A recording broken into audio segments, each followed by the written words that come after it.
twogera ku kigambo ekikwatagana n'enkyukakyuka mu mbeera y'obudde. Jjukira nti enkyukakyuka mu mbeera y'obudde bannassaayansi bakugamba nti ebeerawo kugamba kiba nkyukakyuka mu budde, mu bbugumu, mu nkuba etonnya, mu sizoni z'enkuba, sizoni eza dry season oba sizoni z'ebbugumu, ne bikyuka okumala ebbanga eddene emitwalo na mitwalo gya myaka.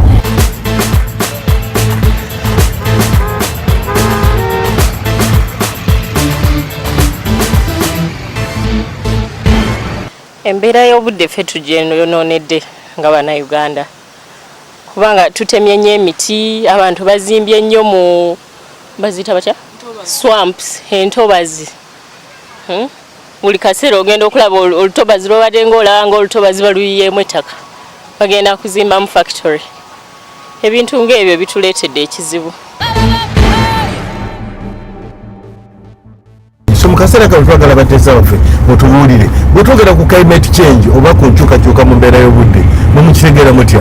Kyanze mu kutegeera kwange enkyukakyuka mu mbeera y'obudde kugamba kwe kukyuka okwa seasons kugamba ze tubadde nga tufuna. Tumanya nti nno mu mwezi guno bwe tubanga tubadde tufuna enkuba nga guno mwezi gwa musana ebintu bino bikyuse.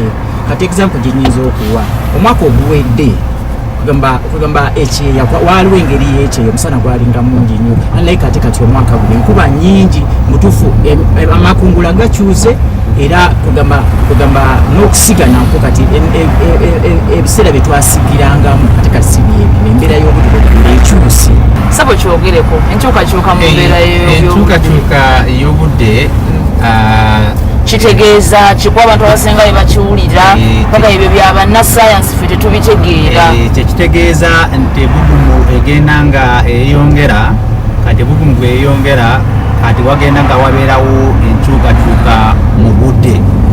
Kwegamba ekiseera ekyenkuba yali esobola okutonya kati tekyatonya, ng'etonya mu bungi nnyo neeyonoona.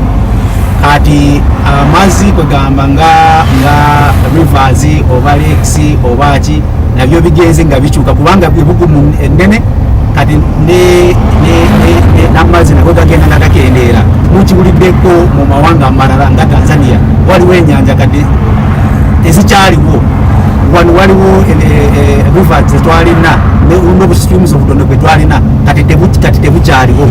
Kugamba embeera ng'egenda ng'ekyuka, embeera yetaliiwo kati eriwo. Obudde bwe twalina musana kati enkuba, bwe twalina nkuba kati musana, kale kati ebintu byonna nga bigenda nga bikyuka. Twanza nnyo busebo kyogereko oza ki ekireetawo enkyukakyuka mu mbeera y'obudde? Ekyendoozi ekivaako enkyukakyuka mu mbeera y'obudde biri bintu.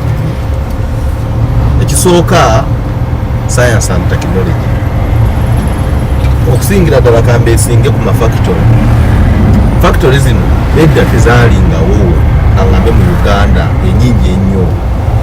Kati factory zino wezajja nezijja nga zirelizinga omuka directly, omuka okuzivaamu gugenda directly muki mu ggulu. Kati omuka ogwo abannasayansi batugamba nti omuka ogwo mubi, gulina leeya gye gutta yeggulu. Kati omusana bwe guba gujja ne gujja ate nga mungi nnyo, gujja direct, tewali wadde kathiivu tewali kasengejja. Enkuba naye bwebejja naye ejja buzzi. Kati ebintu bino ne bibanga tebijja mu kigero kyabyo lwamuka guno ogufuluma. Like kati wano twasanyawo n'amave ne tugijjawo. Kati emiti gyonna egyandi nywedde omuka ogwo, kubanga emiti ginywa carbon dioxide ne gituwa ffe oxygen. Kati emiti gyonna egyandi nywedde omuka ogwo okuva wano around Kampala gyonna, ebubira bwonna bwali buliraanye Kampala bwavaawo. Ensonga gye ndowooza nti ey'okubiri, man's encroachment on the forests and wetlands. Kankweko example, nze ndi musajja Bugisu, naye ekyagwa ebududa tetukyerabira kubanga abantu bagenda ne balima ki ku lusozi, nebagamba temulinnya ku lusozi, temutema miti, paka nakataka tebagezako bagamba temuyingirira forest, Mount Elgon forest, naye abantu beyongera ki kuyingirira. Kati bwe baalimanga olusozi olwo ne bajjako emiti egyaliko ne ettaka teligenda nga lyeyungira, ekyavaamu enkuba bwe yajja enyingi kwe kulaba akataabako akaaliwo.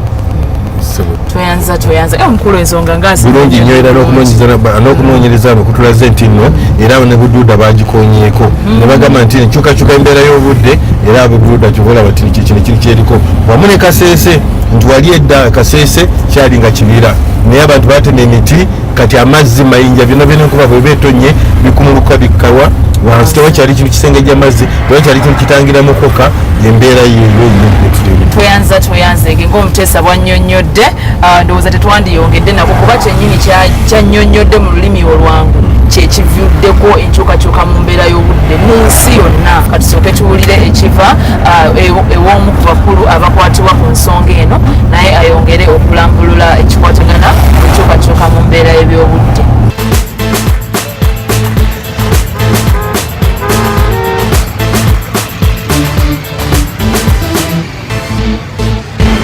Climate change is happening. It's largely caused by human activity. And it's already having devastating consequences, will continue to have devastating consequences unless there is global action to tackle climate change. What that means at a local level is less predictable rains, more rain when you don't want it, less rain when you want it, higher temperatures, sometimes lower temperatures depending on where you are in the world, and more extreme variations in climate. Now in a country like Uganda, we're seeing a really big impact. Around 70% of people in this country are dependent on subsistence agriculture. And on the whole, they're not using modern techniques, agricultural techniques. They're not using much in the way of fertilizer. They're not using much in the way of high-yielding seeds. They're very dependent on rainfall for their productivity. And a situation where rainfall is varying significantly and temperatures are varying significantly means practically that crops are not coming in, the harvest isn't happening at the right time, that the climate is becoming less conducive to supporting certain crops, like, for instance, coffee, which we're seeing in a country like Uganda, which is a very important export crop, of course. So what can ordinary Ugandans do in the fight against climate change? Well, it can seem challenging. Climate change is, by its nature, a global phenomenon, and it requires action by countries around the world to come together and agree key action. But ordinary people can also make a difference in their lives, in their communities. The way they manage their land, the types of crops that they're planting, whether they actually cut down trees, whether they're replanting trees, how they protect their water sources.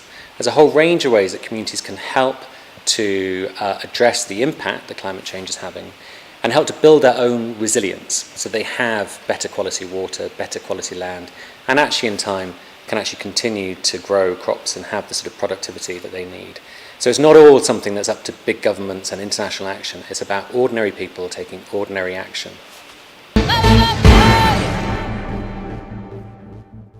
Naye essaawa eno katuwulire ekiva mu bateesa abaffe mulowooza yadde nga enkyukakyuka mu mbeera y'ebyobudde weeri tuyinza kubeerawo tutya oba adaptation tusimbe miti tukole nga abachina nti enzizi tuzizeewo obuto tukole man-made lakes tukoze tutyo okulaba nga tubeerawo yadde nga ebbugumu weeriri yessebo ndowooza tulina ebintu bibiri era tulina okukola ng'abantu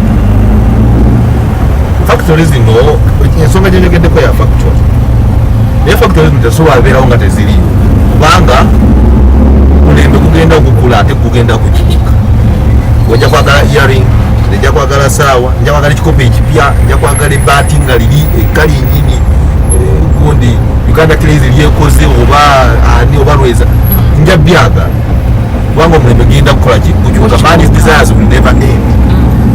Kati kyendowooza abantu betutendeka abano matendeko getutendeka ng'aba environmental engineers environmental science and managers abantu abo bateekemu obukugu bakole ekisaanidde buno omuko okuva mu factory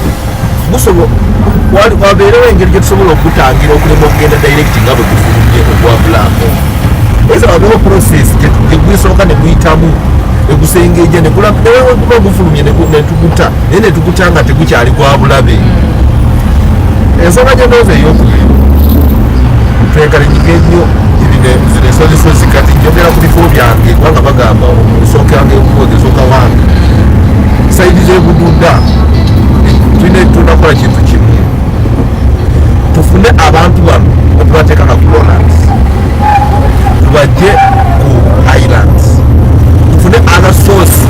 embeera gyesobola balabiriramu oba we give them we sensitize them on how they can live without that hill all those forests, all those thank you that thing will change. Yes sir. Kati nze kyembadde ngamba kiki okwetegekera tukize tugaane ensi tekyadda mabega bagamba buli nkulakulana lwejja era enkyukakyuka ebira y'amaanyi kati nze kyendaba bannaffe abo abasinze okuleeta bwe twandise ba investors abajja ne bakolamu ebintu ebisinga ng'amakolero biki eri gye bava already ebintu ebyabo already gyebiri olaba birimu existence kye baleeta wano si kipya kati system ze tulina okukoza tulina era okwongerera okubeeyambisa bwe bakola eri ewaabwe bwe tuba tukola ki tewali kijja kukyukira tewali sina sabo kyogereko sabo nyamwa amanya gange Peter Bashafrik nze nyongeza ku ky'omwami oli eri ewaabwe baakulakulana nze mbadde nsaba abo investor abajja wano bakozesa system emu gye bakozesa ewaabwe naffe nga bajja wano mu Africa bakozesa system n'ekyokubiri nkubiriza abantu bere nga balima nnyo emiti n'ebibala edda ffe twakuliranga ku bibala naye kati ennaku zino tutema mitemi tetukyalina ku miyembe ate enkyukakyuka olwejja eresa obulwadde bungi olwa environment eyo gyetulina kati saawa zino tweyanza nnyo era nga amawanga gali balina nekyebakola bakiyita carbon markets okubanga singa osimba emiti gobala miti gyo ng'ogenda obanja ssente nga gavumenti ekusasula gwe omuntu wa bulijjo bw'ogenda n'ogisimba ze ndowooza singa nawano kuba n'omala ogamba bannayuganda nti kati ngenda kukusasula singa osimba emiti mu mwaka gumu emiti gyonna nga bwe bagitema bennyini baba bagizizzaamu bagamba nti ngenda bawa ssente esaba okuvaako mu akodi oyinza okumaliriza ensonga eno n'otubuulira embeera eno eyinza kyuka etya era waliwo ekibiyita clean technologies kwegamba technologies omanyi waliwo technologies enkadde ezireeta omukka mungi ne mu factory ne mu motoka ze bakola kati emmotoka ze bakola kati waliwo motoka tezireeta mukka mungi ng'ezo ez'edda ne factories waliwo kati technology gye basobola okukozesa ne balongoosaamu nga tekosa eggwanga nnyo nga technologies ez'edda naye ekizibu kye tulina kati investors gwe baga bajja mu Africa eno bajja ne technologies enkadde kubanga bagala bakole sente nyingi bakola amagoba mangi agasingayo obungi ate tetulina system zibacekinga kugamba basobole okujja ne technology empya nga ezitakosa mbeera y'obudde